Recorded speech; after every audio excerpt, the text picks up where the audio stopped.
আসসালামু আলাইকুম দর্শক। আমরা আমাদের বড়ই গাছের মধ্যেই এইখান দিয়ে আমরা কিছু মিষ্টি কুমড়ার চারা লাগিয়ে দিয়েছিলাম, যেটাকে বীজ বলে। ওটা লাগিয়ে দিয়েছিলাম এবং ওইখান থেকে গাছ হয়ে দেখেন কত বড় মিষ্টি কুমড়া হয়েছে।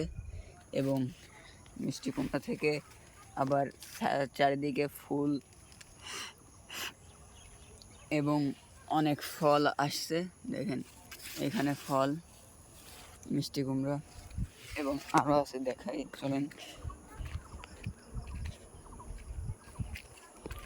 এই দেখেন এখানে একটা মিষ্টি কুমড়া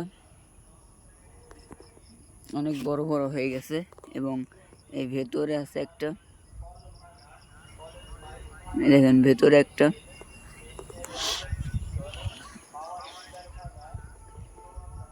আমাদের এইখানে এই কোনার সাইডে দেখেন আমরা মিষ্টি কুমড়ার বীজ লাগিয়ে দিয়েছিলাম, সেখান থেকে দেখেন কি পরিমাণে মিষ্টি কুমড়া হয়েছে এবং গাছের গ্রোথটাও কিন্তু মাশাআল্লাহ অনেক ভালো। তো চলেন আরেকটু দেখানো যাক।